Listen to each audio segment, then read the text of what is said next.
We live? I think we're live. Alright, I need y'all to test and see if I actually went live on Facebook or not. I think I did.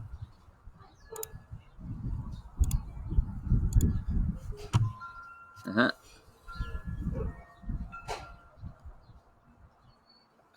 Yeah.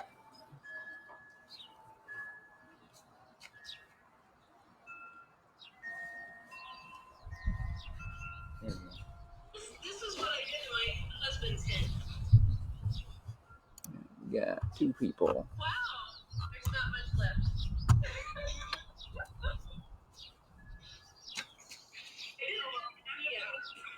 You have the rest of the quarantine for that.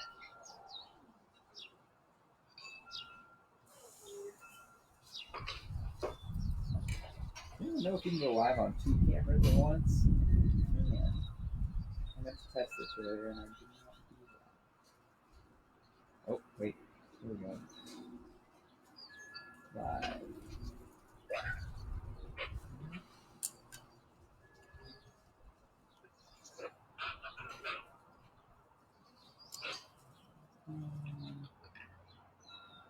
Cool, we have 4 people watching.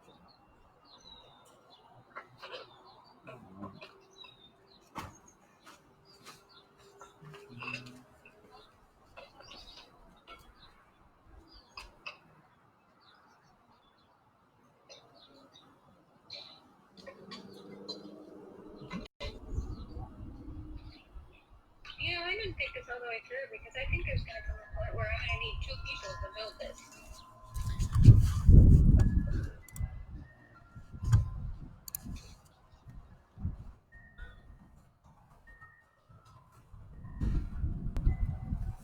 I believe in you. Thanks. Hi, guys. Hi, Diane. Hello. Yeah, I'm trying to figure out this Facebook live thing. I think I'm live. I'm waiting for people to join on.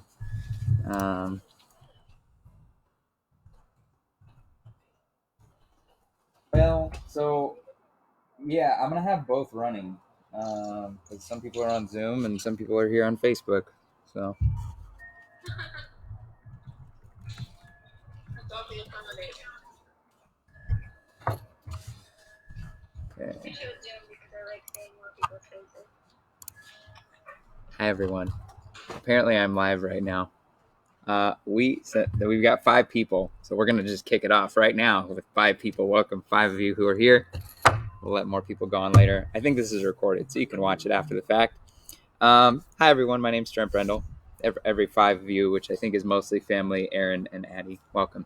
And then everyone here who's on Zoom watching, hi, welcome. My name is Trent Brendell. I am a PhD student at the College of Optical Sciences, the Wyant College of Optical Sciences, that is. I'm technically a first-year PhD student, but I've been around for a little while as a master's student.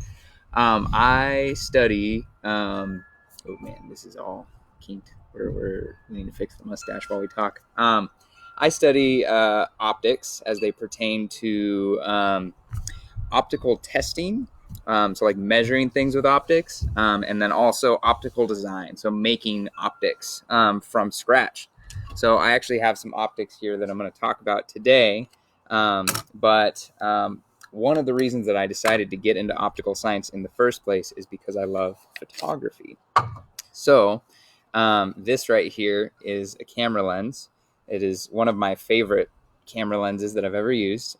It is called a 70 to 200 millimeter f2.8 made by Canon. And it is a telephoto zoom lens. You can see that I can zoom in and out. And it's kind of trippy because you can actually see it zoom in and out on my face. Oh, there's my eye. That's funky. Yeah, this is a telephoto zoom lens. And one of the things that we do in optical science is we take optics and we build them from scratch. We design them from first principles using things like computers to do that with ray tracing algorithms. We also design optics for testing other optics, which is what I talked about a little bit ago. That's something that I work on. And then we also redesign optics that have already been built.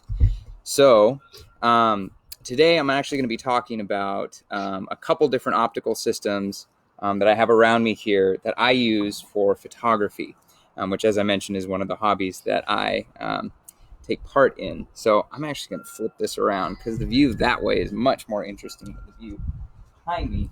And I think my housemates don't really want to be on this feed. So I will turn the camera this way.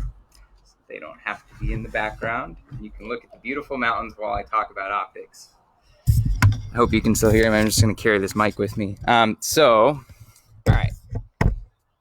We are going to be talking today about the beautiful world of optics, as mentioned. Talk about some camera lenses that we use to do optics, and talk about some of the instruments that we stick camera lenses on to collect photons of information with.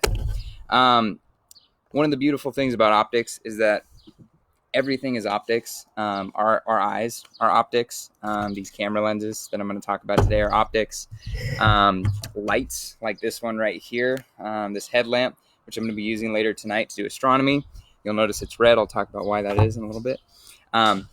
This telescope right back here that we're going to look through here in a moment. If I can get that working properly, we'll see. I'm not sure if I can, but we'll try. It's looking at the mountain right now. Later it'll be looking at some stars. That's optics. I actually have a tent set up right over here, which you might be able to see if I lift this high enough. Yeah, there you go. And on that tent, there's two little balloon-looking things, and those are solar lamps.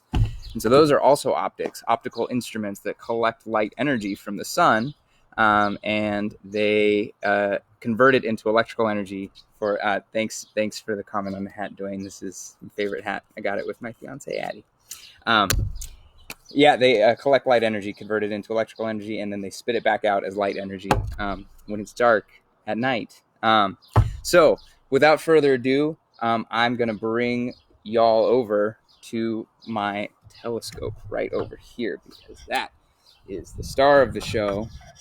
Telescopes are super fun optical instruments that have mirrors inside of them, like this one right here. You can see this is a mirror. You're actually looking at yourself on the screen. And these mirrors allow you to take light, rays, in this case light from afar. I'm looking off at the mountains over here, Tucson Mountains. We have a beautiful sunset tonight, by the way. It's a little bright, but yeah, it's a really nice evening. So they allow you to take rays from really far away, light rays that are scattering off of the mountains with some color, and re-image them onto your eye. And to do that, we need a couple things. So we need a primary mirror. You can see there's a primary mirror inside of here. It's the biggest optical element in a telescope. You'll notice there's actually a hole. Well, it looks like a hole right in the center of it. That is actually not a hole. That is the reflection of the secondary mirror, which is this thing on what we call spiders. That secondary mirror takes the light and it throws it out into what's called an eyepiece. So we've got essentially three optical components here: the primary, the secondary right here, and then an eyepiece, which is this guy right here. Now, a telescope by itself, without an eyepiece on it, without this thing, can be used to take rays from infinity and then shoot them back out at infinity. But you can't really do much with that. You can't image it because you're producing a focus that is not inside of your eye. So if I were to take this eyepiece right here out, we wouldn't be able to see anything. But with the eyepiece in, we can actually get a really nice image of the mountains. And if I'm able to actually match this up, I'm going to be very happy. See if we can do it. Maybe not. It's super bright. We're really close. There it is. All right, you see a little glimmer of it coming at an angle. I'm going to reorient this so we can get it. But I'll keep talking while I'm trying to show you this beautiful view of the mountains we have here. Oh, here we go. Yeah, we might be out of luck on this. All right. Maybe we'll try again later. But yeah, this telescope is currently looking up at those mountains, and it uses the optics to re-image the light that's coming from way out there. And when we look through a telescope, we can actually magnify the image. There's this thing called magnifying power that we can use to re-image. Sorry, I got some bark in my shoes. To re-image rays from very far away, and magnify or minify our image, depending on what we want to do. Here, we're magnifying the image. We're actually making it bigger. We're taking rays that are way out there, an image that's way out there, and we're blowing it up really big. And the way that we do that is with the optical power that's in the eyepiece of the ocular, as well as the optical power that's in the primary. Magnifying powers are multiplicative, which basically means that if you multiply the magnifying power of the telescope and the magnifying power of the ocular, you get magnifying power of the optical system. So that is a telescope. We'll try to look through that in a little bit later. This is a DSLR camera. So I mentioned earlier that I'm particularly fond of photography. That was what drew me to optics in the first place. So this guy is a camera. This is actually my camera. The lens is not mine. I've borrowed it from the university, but this camera is a digital single lens reflex camera, which basically means that it has a mirror inside of it that flips up when you take a photograph. I can illustrate that. Look from behind here and see that I'm about to take a photograph on the live view. It's called a histogram at the top that shows the levels of light. And if I press home for a sec, it's going to take some photographs, and you can see this one's overexposed because I took a bracketed shot, which means that I've taken 3 exposures, and I'll merge them together after the fact. But what we did here was we took light into this the entrance aperture of this telephoto lens here, and then we developed the light. You can think of it like developing, like on film, but here we're developing the light onto a sensor, and this sensor is sensitive to photons, or light energy, and so we can collect that radiation and make an image out of it, which is what I love about optics, is you can make images with rays. We can also not only take still images, but we can actually shoot video as well. I have a little demonstration here showing a video setup that I've got hooked up for us. So this rack that I've got, it's called a slide track right here.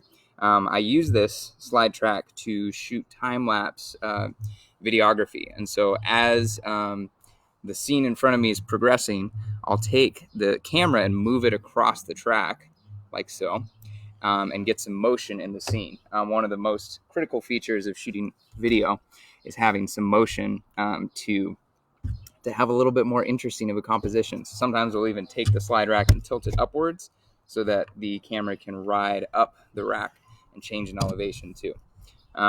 So this slide rack also has the ability to move, which is kind of neat. In optics, we often use optomechanical components or servos. This is a type 1 servo, I believe, which basically means that as soon as I apply voltage to it and get it running, we'll do auto mode, auto loop, and hit start. You can see that it's going to start moving the camera across this track right here. And so we can actually shoot video. Let me turn this on and start a video right here. And you can see on the video that we're actually recording video. This is a pretty boring composition right now, but we're recording video of the table as we move across. It's a beautiful table. It's built by my housemate Carl. Shout out to Carl. He's a great woodworker. So videography, another form of optics. I mentioned also that in optics we use lots of different lenses. I've already talked about telephoto lenses, right? Lenses that magnify the image for us. But I haven't talked yet about wide-angle images or prime lenses. This lens that's on the video camera that I have set up right here, which I've taken off to show you, this is called a prime lens. And when I say prime, what I mean, it's actually a cine lens too, cinematography lens. A prime lens has a fixed focal length. Focal length is, we talked about magnifying power earlier. Focal length is the ability of a lens to re-image rays to a particular length in space.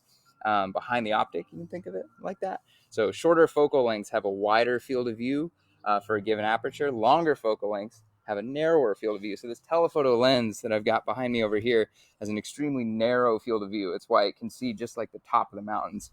You can also think of the telescope right here as sort of a telephoto lens, kind of. It's got a very narrow field of view. I think it's a couple degrees on a side, maybe. With the eyepiece I have in right now, I can't remember. But changing the eyepiece on that telescope actually changes your field of view, effectively changing your focal length. For this prime cine lens, we have a couple nice features that I'm going to illustrate here. One of the things you can see on this lens is if I stick it right up here, this camera, you can actually see me through the lens. Beautiful little photo, nice and out of focus. But you'll notice that I'm upside down right now. Now, if I bring the lens in closer, there's a point where I get really big, and then I flip right side up. That's fun, right? Yep, real fun. Okay. So what's happening there is we're actually going from a real focus to a virtual focus. These lenses are meant to be put in front of DSLR cameras with the focal point not that far behind the lens. So if I have it really far back here, I've actually closed down the aperture here. If I have it really far back, then you see that I'm actually in a virtual focus. If I move it closer, I get into a real focus position. I'm going to right side up again. Virtual, real. How fun. You can also see this lens has got a lot of dirt inside of it. One other thing I wanted to illustrate with this lens, since it's nice and easy to illustrate with a cine lens, is that I've got a ring here that's called my aperture adjustment ring. And what this ring does is it adjusts the aperture stop. You can see in here, if I bring it really close, I've got a thing called an iris. This is I think it's eight blade iris. That's an octagon in the middle that you can see right there. And this iris, when it's wide open, it's allowing the maximum amount of light into the lens. The collecting, well, I should say, okay, the amount of photons that are collected by a lens goes as the aperture diameter squared. It goes as the area of the aperture. So when I have this stopped all the way down, I've got a really tiny amount of photons coming through. When I have it super wide, I have a really large amount of photons coming through. We call these lenses that have wide apertures like this fast lenses, because you can use faster shutter speeds and collect essentially more photons per unit of time. So it's really there's a term called étendue, which describes the area times the solid angle product, A omega product, which is a term that describes how much energy you can pass through a system, as well as how much information, as well as how many photons. So lots of big jargon there, but basically all it means is I can put a lot of light through this lens, which for all intents and purposes, what it does for me is it means that I can get a very narrow focal length. So I'm going to show you, for example, on this camera right here, this lens, I can re-image rays from the back of this lens. We'll just flip this guy around so you can see yourself. That's very dark right now. Should actually open that up. Okay, so you'll notice I did one thing there that's interesting. I took this aperture dial and I rotated it, and you can see that I'm going from a very dark image to a very bright image. I'll bring that closer so you can actually see. Dark image, slightly brighter image. It's actually the polarization state is doing some weird things here. I'm also not focused. There we go. That's a little more focused. I'm just looking at another tripod I have set up over here. But we have a very dark image. When I have the aperture stopped down, you can see the aperture is really tiny here. And if I open this wide, you can see we get a really bright image. That's called stopping down or opening up your focal length. And what this allows us to do is change the amount of photons, but also change the depth of field. So when I'm focused very close with a wide aperture, I can get a very narrow depth of field where only about this much is in focus, maybe about that much for this lens. But as I stop the aperture down, I can extend the depth of field out towards infinity, which is pretty fun. So This is prime lens, fixed focal length. It's a cine prime lens, so it has the ability to adjust the aperture fluidly and adjust the focus. You can actually hook these up to what's called a rack and have them controlled with motors, gears. I do not have a rack because they're expensive and I cannot afford one. But yeah, prime lens. We have, we mentioned telephoto lenses, telephoto zoom lenses. In this case, this is 24 to 105. It's one of my favorite lenses that I use. This is actually the university's 24 to 105. But this is a wonderful, wonderful lens that allows you to do all kinds of things with it. We call it an all-around lens because the 24 to 105 millimeter focal length is a wonderful range for shooting all kinds of things, from portraits to landscape to you name it. We have lots of different things that we can shoot. So that's exciting. 24 to 105 is a great focal length to have. But let's say you wanted to get an extremely wide field of view. One of the ways you can do that is with what's called a fisheye lens. And the name is exactly how it sounds. It looks like a fish eye. You can see there's a lot of curvature on the front of the lens. I really love this lens because it's just beautiful to look at. You can see there's a nice little total internal reflection image of myself bouncing through the top of that guy. It's kind of fun. And there's a bunch of curvature on this front element. Now, one of the features of these lenses is that when we look through them, they give us, as I said, a wide field of view. So I can indicate that here. I bring it into live view. Stop that down a little bit so you can see there. So I have an extraordinarily wide field of view here, right? It's so wide that I can look at my entire laptop from very close in. That's upside down. One of the problems with this is that we actually get what's called distortion, where rays at the edge of the field start to map to a different location and straight lines start to not look straight anymore. So you can see if I turn off to the side here, I'll go that way so it's easier to see. The edge of my laptop screen starts to look curved, and especially if I bring it down and towards the edge, it starts to look really, really curved. Now, this can be used for dramatic effect, but oftentimes when you're shooting for scientific purposes, that is not a desirable feature. We don't necessarily like to have a curved image plane, but it is useful if you're shooting things like astrophotography and you want to get an extremely wide field of view of the stars above or the mountains in the distance. Though I wouldn't use this lens to shoot the mountains in the distance. I would use that telephoto lens over there. But you can do some cool things with this lens that you can't do with other lenses because it has such a wide field of view. That is Fisheye Lens. And then I have one more lens that I wanted to illustrate, and this is the other telephoto zoom lens. This, as I mentioned, we started with this one, is the 70 to 200 millimeter focal length lens, f2.8. This is the ultimate lens for things like sports photography. Some people might argue with me, but it is a magnificent lens for sports photography and for things like portrait photography because it has an extraordinarily large collecting area.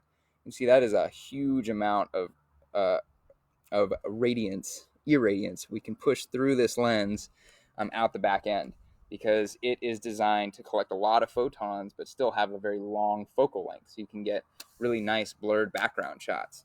So if I just go in here and take a photo of this blue snowball right here, I have to move back a little bit. You can get the background to be completely blurred out, which is really a convenient feature, especially if you're shooting things like graduation photos, for example. Change the drive mode. Graduation photos, if you're shooting any kind of like beauty shots for people, I should turn my stabilizer on. Having a very narrow, shallow depth of field is a really useful thing. So you can see that it's just beautiful, like product photography right there. Plug on blue microphones. These things are great. Thank you, Daewoo. We use this for recording workshops for the practical optics workshop. All right, let's see. We'll try to look through the telescope one more time while the sun's still setting because it's beautiful outside. and it's just a lovely time to be looking through a telescope. Let's see if I still have this in focus. Yep. Oh, that's a good view. All right. We can definitely get this working, and then I'll leave you with a view of my camping setup and just some things to ponder and try for yourself if you have optics sitting around your house. Speaking of which, I totally forgot to bring out my binoculars. Thank you, Dwayne, for the binoculars. Those have been a joy to use. There we go. We're close. Sorry, matching the pupil of this laptop to the telescope is very difficult to do, but it's very worth it. I promise you. No.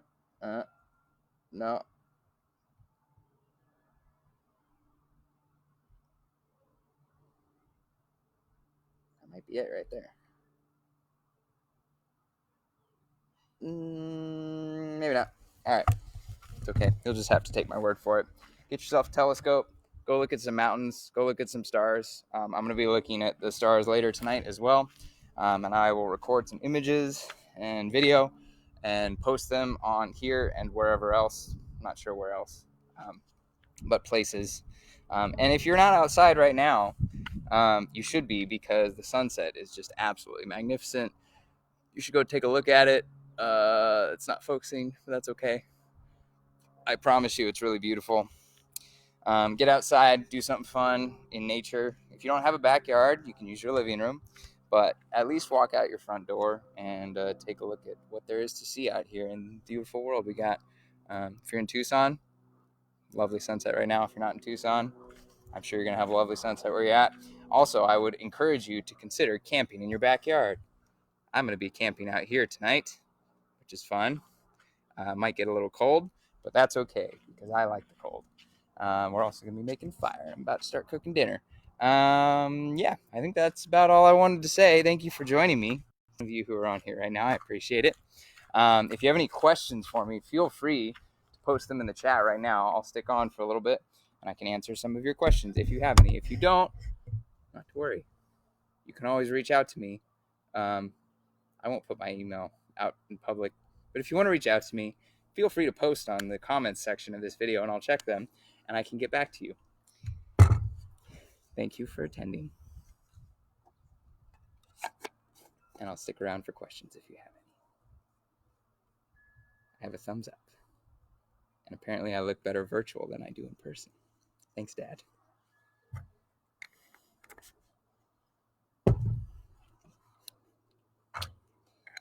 Right. Should definitely cover up my sensors.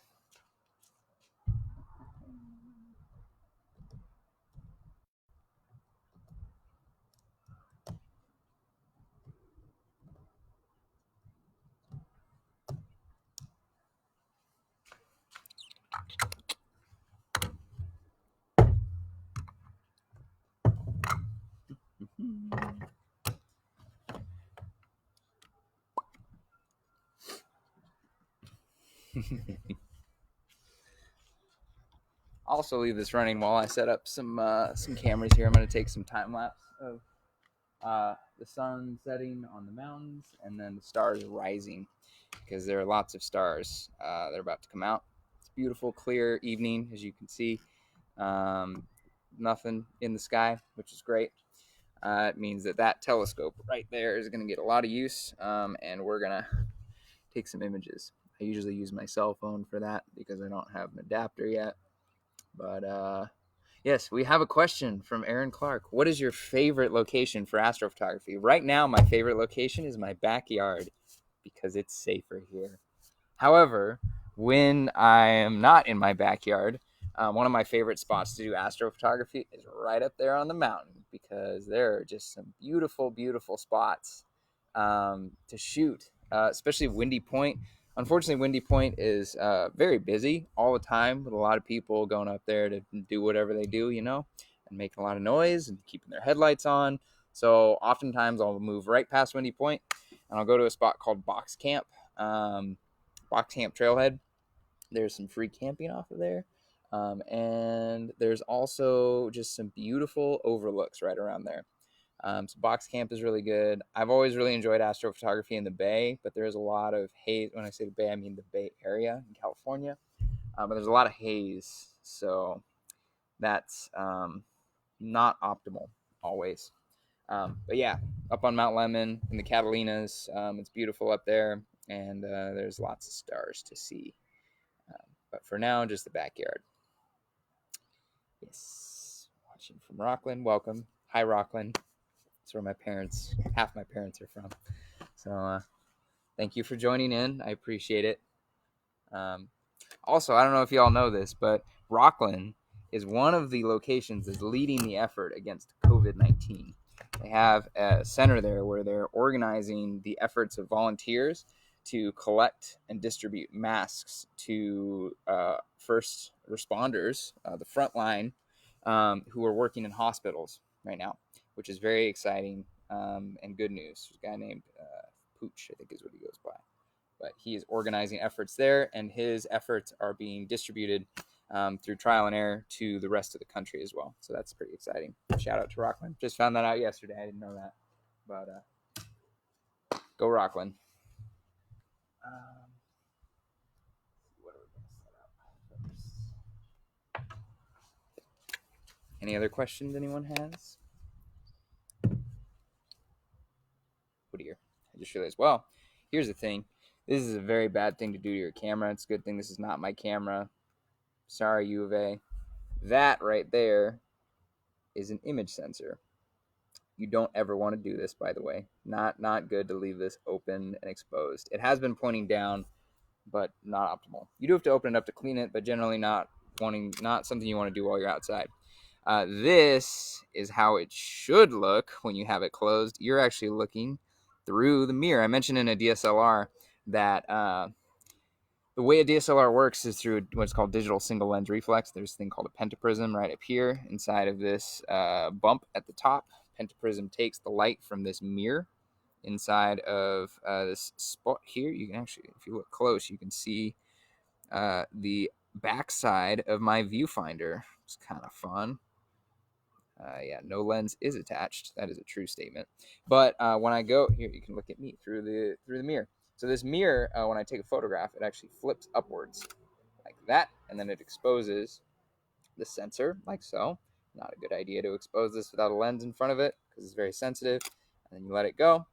This is called bulb mode, by the way. Generally, that's not how it operates. You set a shutter speed, and it will just click, snap like that, quick, fast.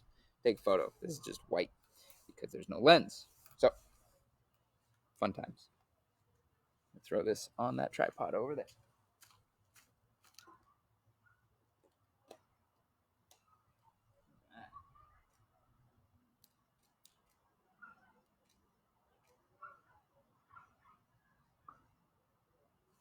Beautiful. Also, if you don't have a cowboy hat, you should get a cowboy hat. They're very comfortable and they're very practical. Highly recommend. They're great. All right. If we have no more questions, I'm going to go ahead and end this live video stream. Again, feel free to reach out to me on Facebook or the Instagram. I won't respond if you reach out on Instagram, but definitely Facebook. You just look me up by name, Trent Brendell. Feel free to message me. We can talk about optics. We can talk about astrophotography, time-lapse photography. I mentioned that a little bit. That's something that I do quite a bit of. I didn't want to go into it too much because it's kind of off topic for this, but yeah. So it's time lapse is essentially just taking a bunch of photographs over a period of time and then stitching them together. You speed up time when you do that. So I'll probably after this, I'll actually post a couple videos on here from time lapse. So we have a couple questions. Are several of you doing this backyard camping? Yes, I hope. This weekend was supposed to be the optical sciences camping trip. Unfortunately, because of our current situation, that is not happening because it's not safe. So we instead are camping virtually in our backyard. So that is why I have my camping set up back here. I'm encouraging other members of our optical science community, as well as anyone who's on this feed right now, if you'd like, you're welcome to camp in your backyard tonight. We were supposed to go up on Mount Graham, which is a mountain off to the southeast over that direction. It's not in New Mexico. Uh, Contrary to popular belief, definitely not over there. If you're driving into New Mexico, you've gone too far. Um, Speaking from experience. Uh, but yeah, instead of driving up to Mount Graham this weekend, we are actually here, and we will be camping in the backyard. I'm gonna get the campfire going here in a little bit, and hopefully other people in the optical science community will also be camping in their backyard. Aaron says, "Lol." Yeah, I know. You had to wait an hour for me to finally figure out that I was in the wrong state. Fireball. My mom asked what Fireball is. Fireball 2 is a telescope that I work on right now with Professor Erica Hamden. She is the early career engineer presidential award winner of the year for this past year. And she is a wonderful person to work for. If you haven't looked her up before, you should go look her up. I think it's ericahamden.org. She has some great talks. She's a very inspirational person. And she does cool science. So we're working on a telescope called Fireball 2, which is it is a UV telescope, and it is meant to look at what's called the faint intergalactic medium. So basically, it looks at dust that surrounds galaxies, which is thought to have a lot to do with the way that galaxies form and the way that stars form within galaxies. So that is Fireball. Personally, for Fireball 2, I work on the stray light analysis. So I look at light that's coming in to the optical system, like this camera right here, that we don't want. So light that's not in field, that's coming from a glancing angle like this, is considered stray light, which is not something we like to see generally. I would say almost never do we want to see stray light. It's not a good time. It usually casts like glints across our image or a glare. You'll see this sometimes if you're shooting directly into sunlight. It can be a very positive artistic effect when shooting graduation photos or shooting glamour shots or shooting wedding photography, which I do some of. But generally speaking, not something you want with a telescope, and especially a UV telescope that's very sensitive to scattering because of the short wavelengths. We're talking like 200 nanometers, which, just for reference, COVID-19, the virus, is 100 nanometers across. So this wavelength of light is only twice the diameter of a little virus particle of the virus that is COVID-19. So, yeah. Rockland mosquitoes are very large and very hungry right now. Probably won't be virtual camping. That's okay. You can also camp in your living room. I know you have a fire that you could light. It might be a little warm for that, but you could light your fire in the living room and set up a tent. If you have a tent sitting around the house, I don't know if you have the tent accessible, but you should definitely consider doing that. It will be fun. So with that, do we have any more questions from anyone? If you would like to continue chatting and you're part of the optical science community or my family, which is most of who these people are, you're welcome to hop on the Opti Zoom. I'm going to keep chatting on that here in a moment. And it's going to be a good night.